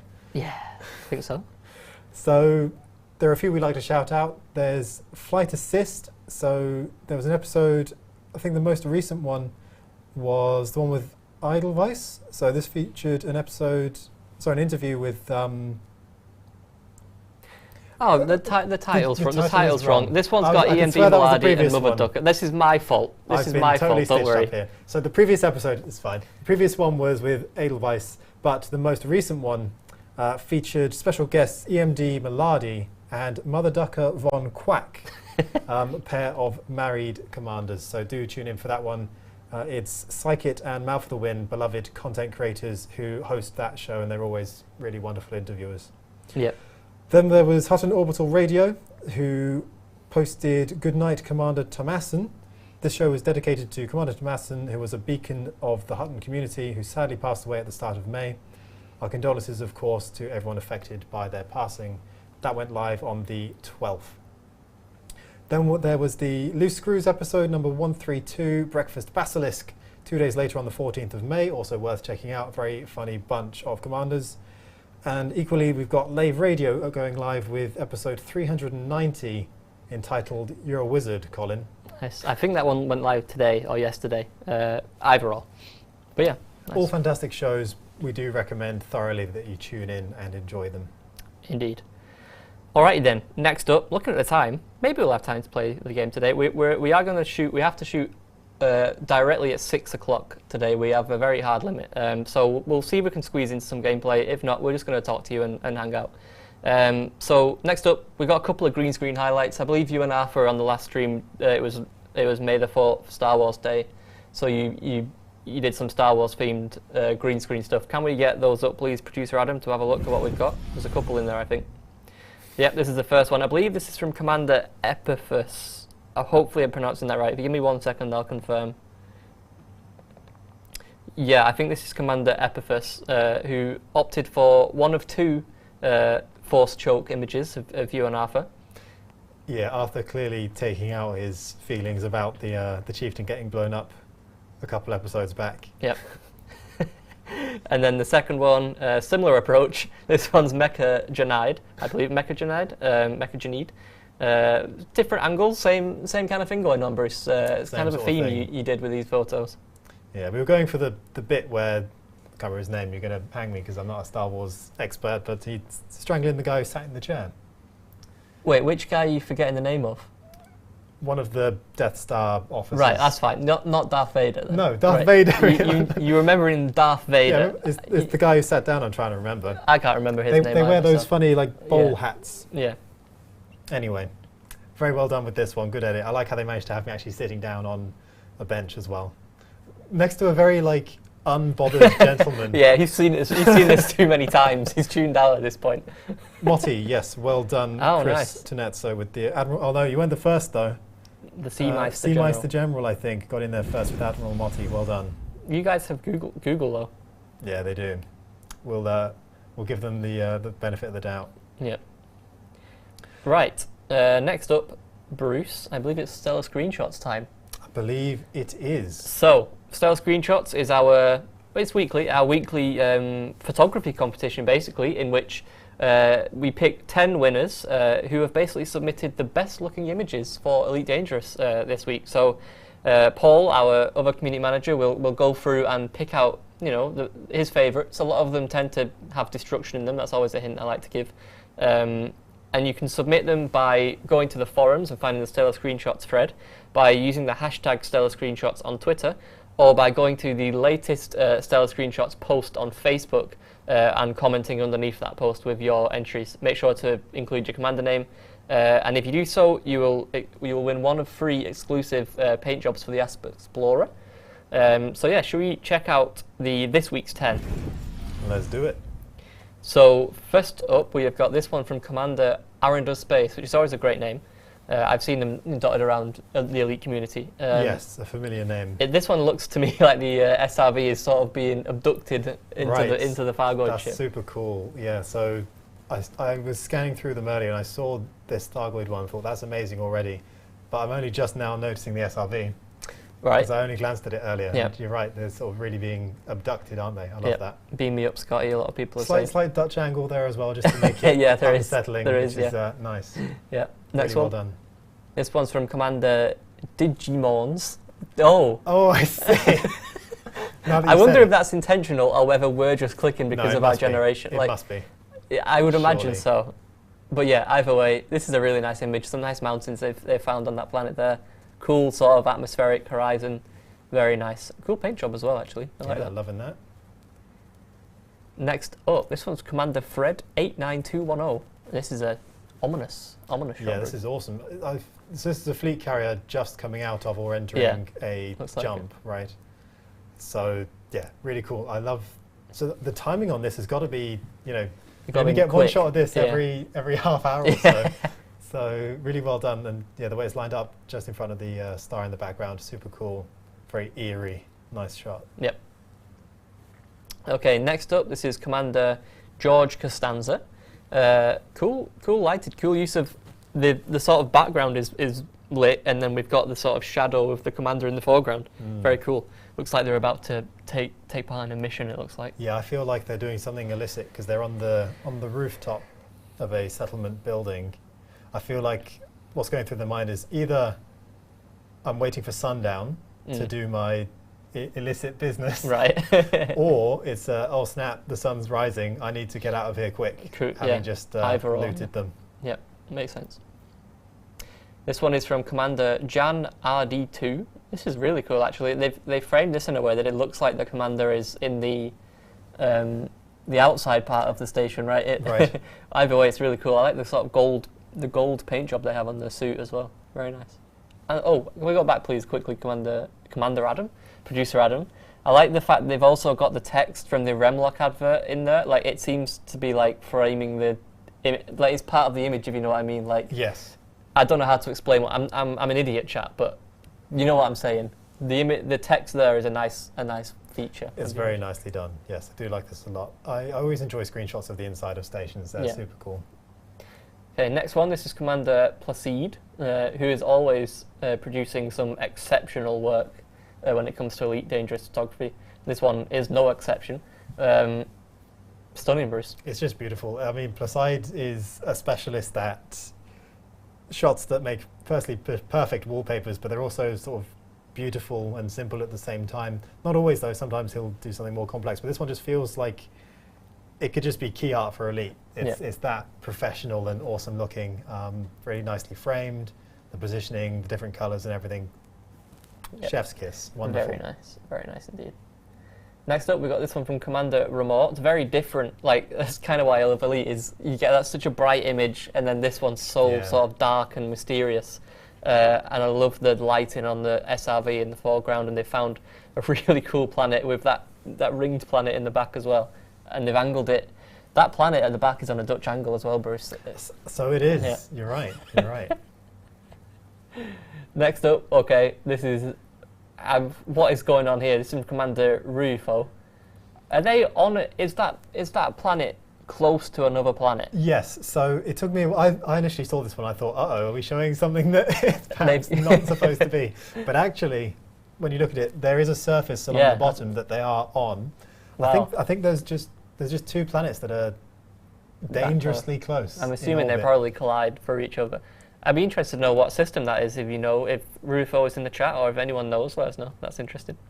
Oh, I'm hearing from the chat that was from the recent moons which collided this weekend. Okay. Anyone who has more information about the location, that would be great.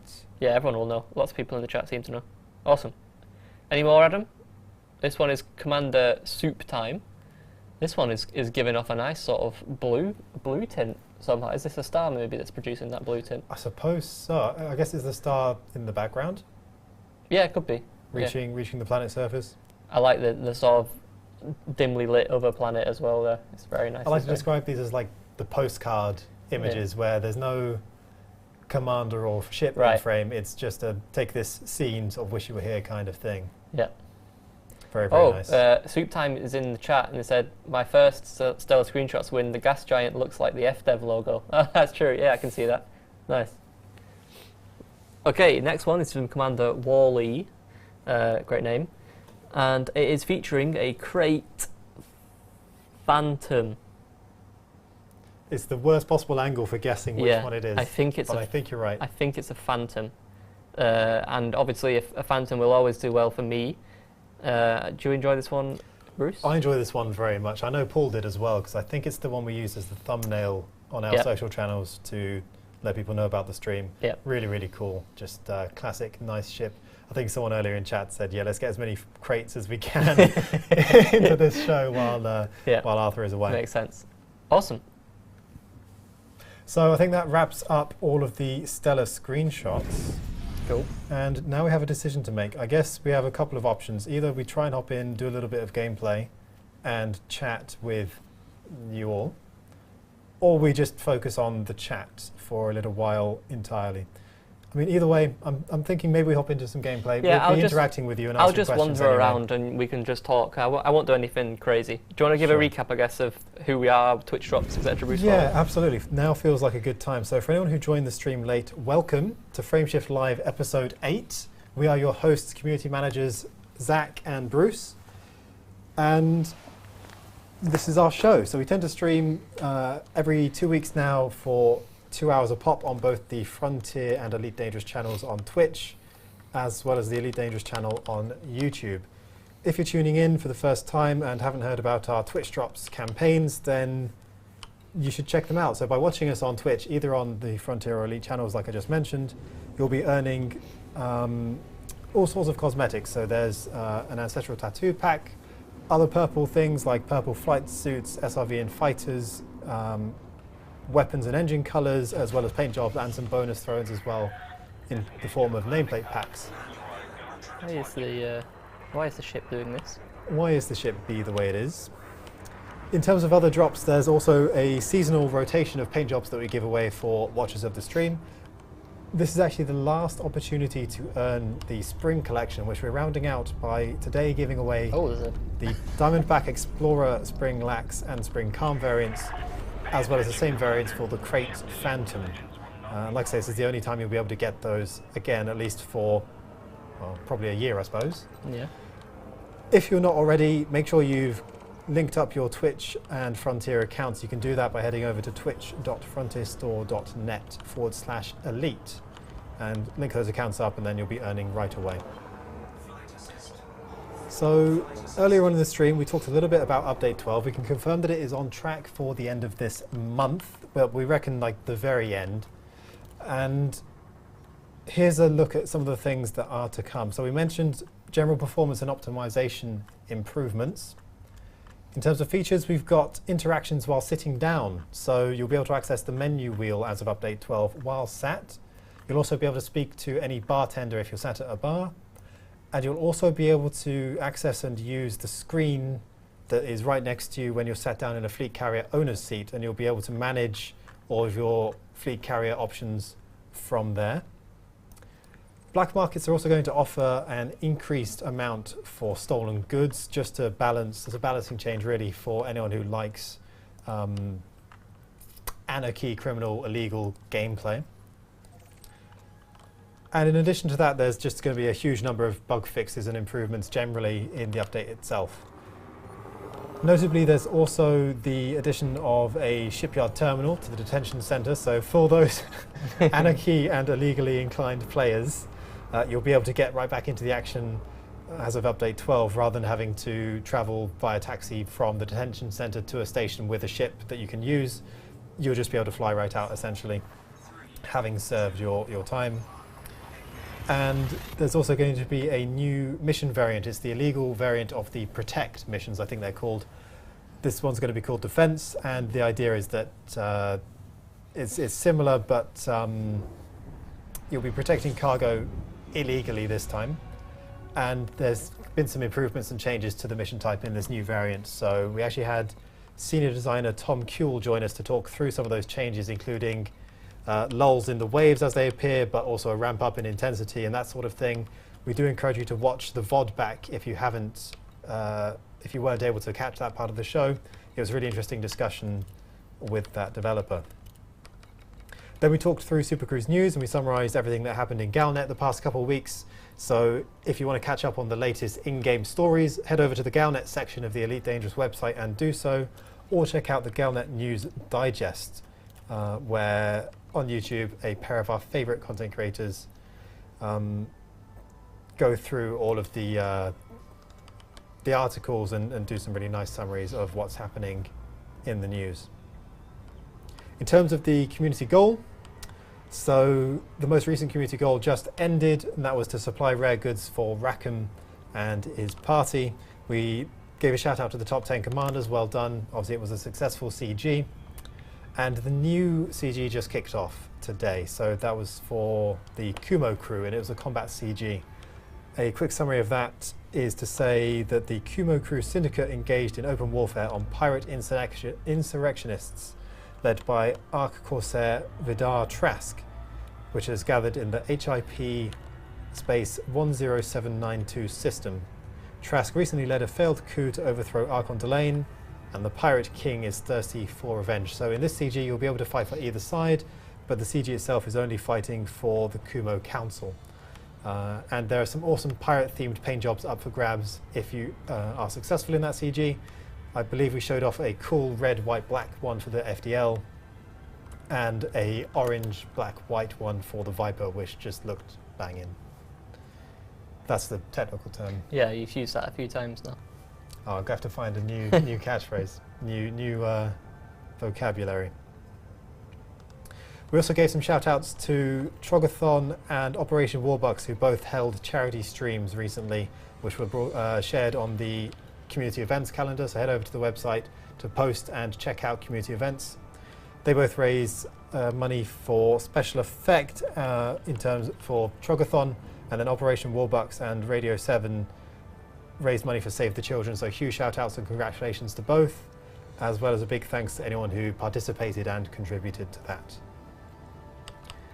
We also gave shout-outs to the following radio shows and podcasts who recently released their most recent episodes in the past couple of weeks. So there was Flight Assist, Hutton Orbital Radio, Loose Screws, and Lave Radio. If you haven't checked them out before, please do. They are all wonderful content creators and make fantastic Elite Dangerous themed content.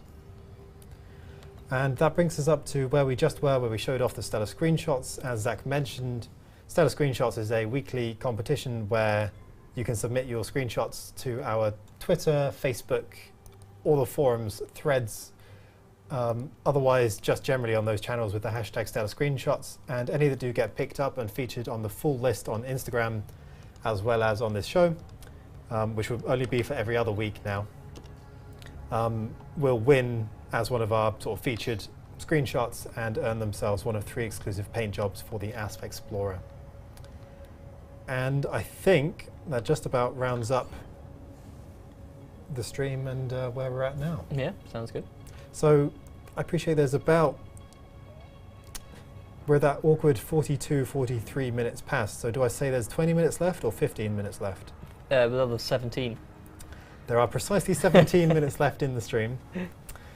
No rounding here allowed. No. So we're going to give you guys the full time to make sure that we reach 6 o'clock, so that anyone who's earning Twitch drops today will be able to do so.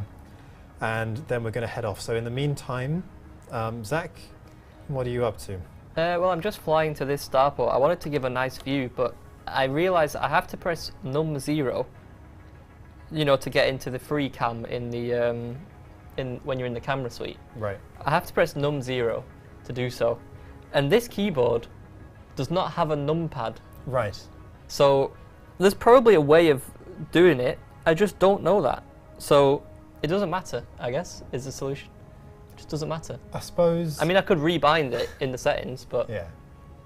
Producer Adam is looking at me and he's pointing. He's pointing. Oh, he's saying he could do it. Oh, it's all right. I'm nearly there now. It's fine.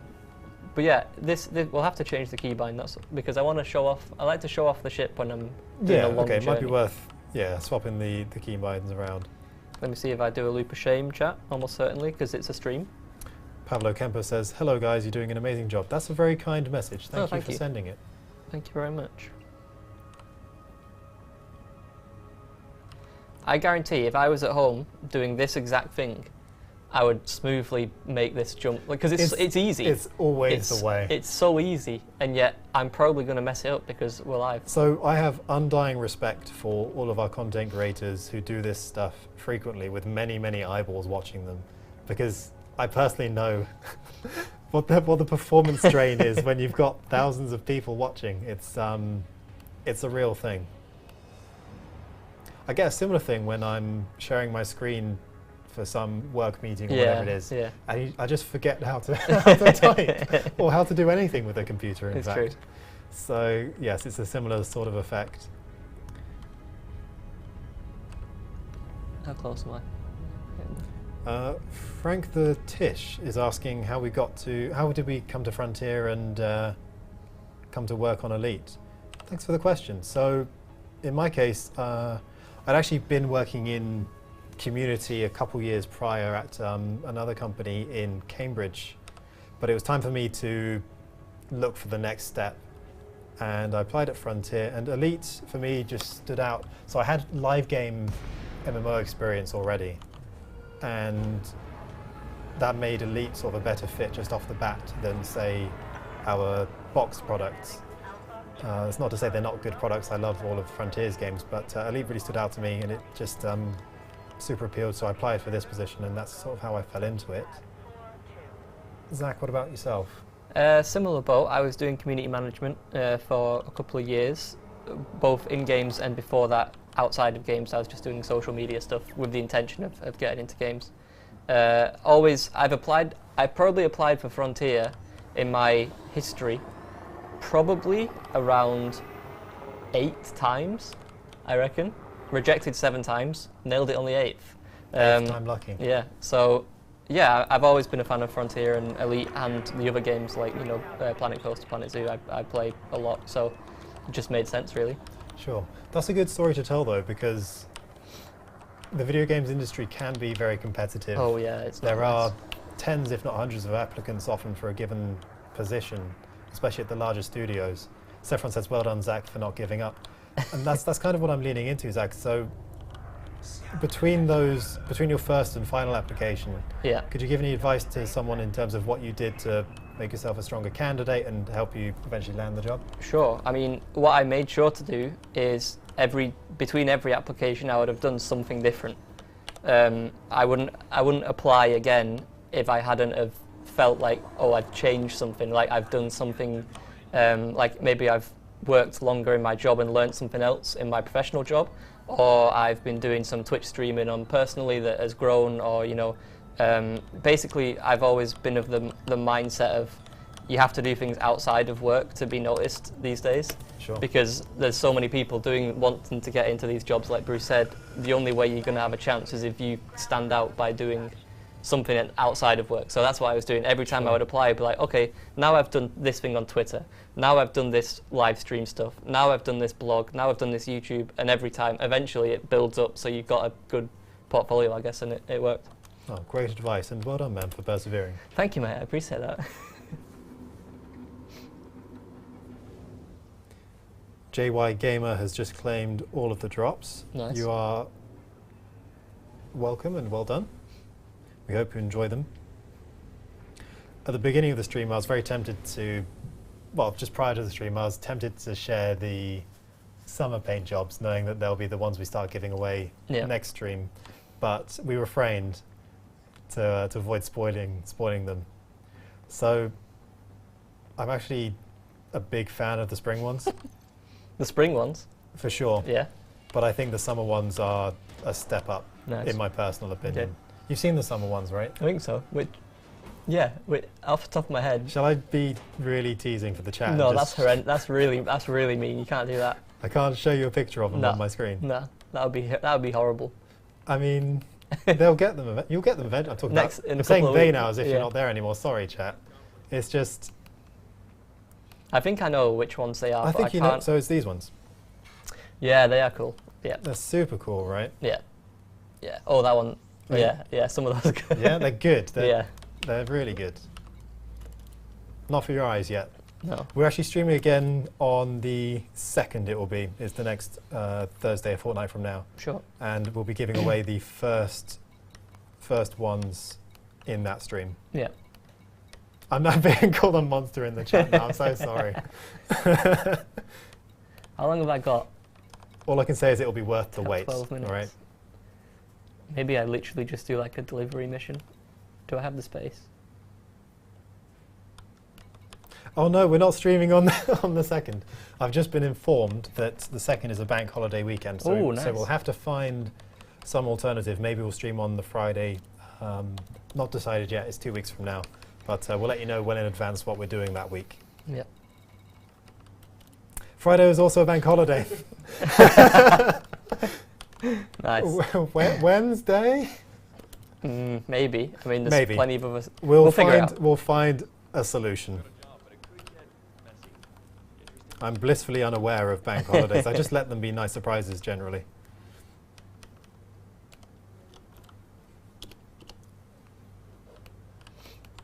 Oh, it's the Queen's Jubilee. Ah, okay. I'm not even going to open that can of worms. No, Let's leave that alone. It's the Queen's Jubilee and that's it. we get 2 days off. 2 days off. I picked up a delivery mission just in trying to think, so maybe I can get this done in the time I've got. It should be very, very easy in theory. Knowing me, I will fail in some way or another. Commander Reza B says, can we have ship skins with fungoids on them? Fungoids? Like, what, mushrooms? I think there's a cream for that. Classic Hot Fuzz punchline. Yes. If you mean Thargoids, that's a cool idea. Mm. We'll bank that one. Yep. Ship release. Depart when ready, Commander. I mean, that's just cruel. What? I mean, you think I'm a bad guy? I'm gonna out our producer, and his suggestion, he wants me to say, "Oh, let's look at the summer paint jobs," and then show this on screen. That was the plan. Well, hey, it's too dark. It's nighttime. Great. You can't see them. Very clever. What a tease. What a tease. Am I? Hang on. Maybe I've hyped them up too much now. Actually, no, that's not possible. They are really good. They are really good.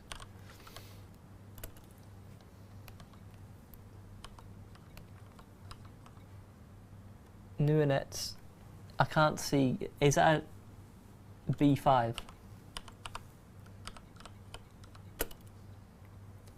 Brother Lizardo is asking for more quote-unquote fix-it on foot missions. Sure. So I think that's fair. We've heard you saying that a lot of the on-foot missions require violence and they tend to be destructive rather than reparational. So we hear that and we will bear that in mind and make sure we've relayed that feedback across to the development team. So thank you, good call. Yeah, I would like to see more sort of tradey exploration, that kind of mission for sure. Sure.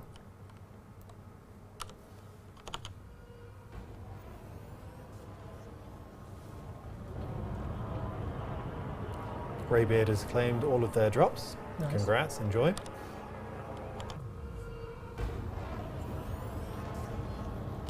Frameshift drive charging.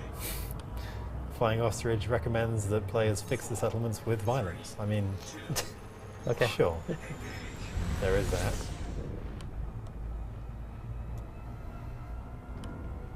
Darren says, summer paint jobs, but we never get any summer in the UK. Yeah, they're actually only going to be available for that one stream. Yeah. No, that's not, it's not true. If we stuck by those rules, they'd be available for about 5 minutes. Yeah. Not even the whole show. That's true, yeah. Also, hello Darren, thank you for tuning in.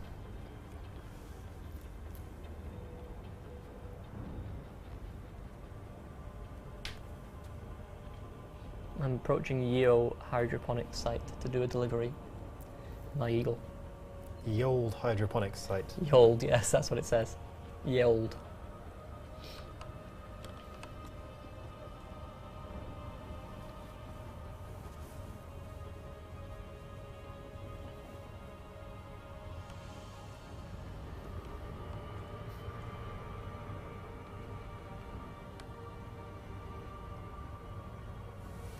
Which ship have you flown for the longest time, Zach? Crate Phantom, no question. Yeah? Yeah, no question. It'll be Asp Explorer will be second, but easily the crate at this point. Okay. Longest time. So it's not my favourite ship, but I imagine the one I've done the most time in is probably the Type 9 while I was on that fleet carrier grind. Oh, interesting. Oh, I've looped Shameless. Whoosh, there it goes. Yeah. Yeah, must be, because I spent a long time in that thing, that hulking beast. Yeah, I understand that. I've spent plenty of time. I actually ran out of fuel once in a Type 9, and someone from the community helped me out. Oh, nice. They came and gave me some fuel, which was nice. Nice.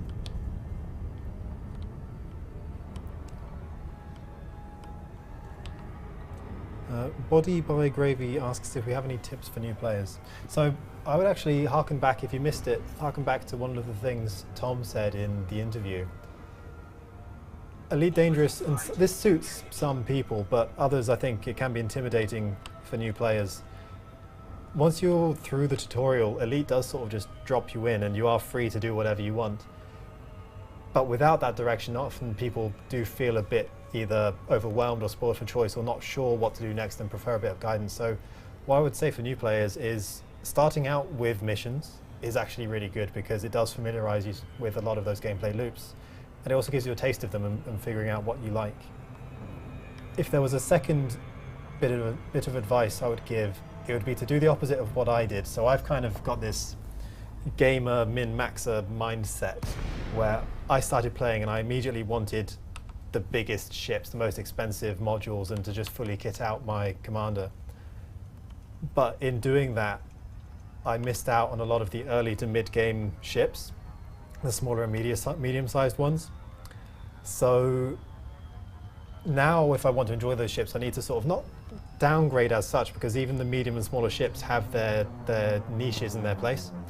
But I feel like if I'd played at a slower pace, let's say, I would have had more time to savor and enjoy those ships and got to know them a bit better and enjoyed it that way instead. And I suspect that's actually a nicer way to enjoy the game. Obviously it's a personal thing. Some people will enjoy doing what I did as well and just getting a fleet carrier ASAP. But if I could change a way that I had played the game, or do play I suppose, it would be, yeah, taking my time with a bit more of that stuff.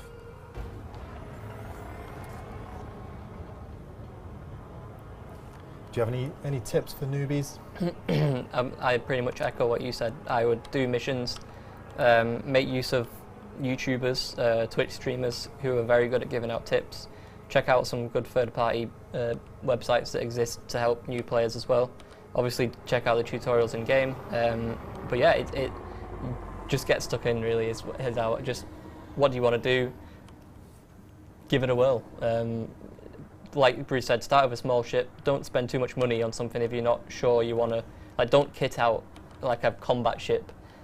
Spend all your money on a combat ship and then feel like, right, not my kind of thing. Just try and take it slowly. That's some good advice from a serious one, saying getting a nice medium ship that can do bits of everything is a good plan. Yeah. So I spent plenty of time in the Python early on and still do actually, just because of its versatility. That's some good advice right there. Why am I in a trespassing zone? I'm here to deliver. Do I need to park in the actual? They want me to park in the actual spot? I ain't sure.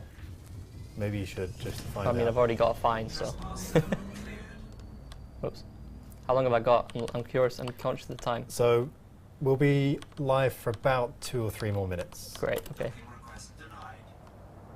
Did they denied me? Is that because I'm now? They're now angry with me.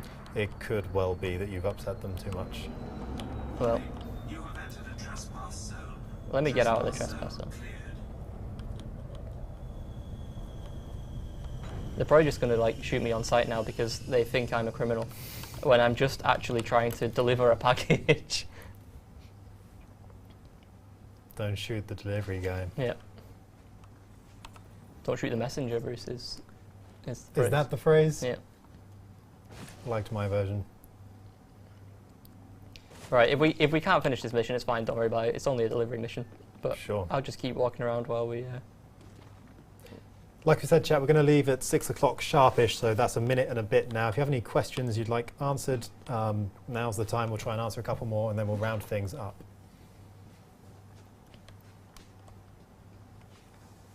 Just in case, I'm a bit scared they're going to shoot me. Some more advice. Darth Wormy says, rank both Fed and Imp up at the same time. So they're talking about reputation. Reputation's not the phrase. You'll rank your military rank with the Federation and the Empire at the same time. Yeah. So that you can get the Federal dropship for transporting or trading and the Imperial Courier for exploration. That's a nice bit of advice. No, it's level 1, isn't it? I can't go in there.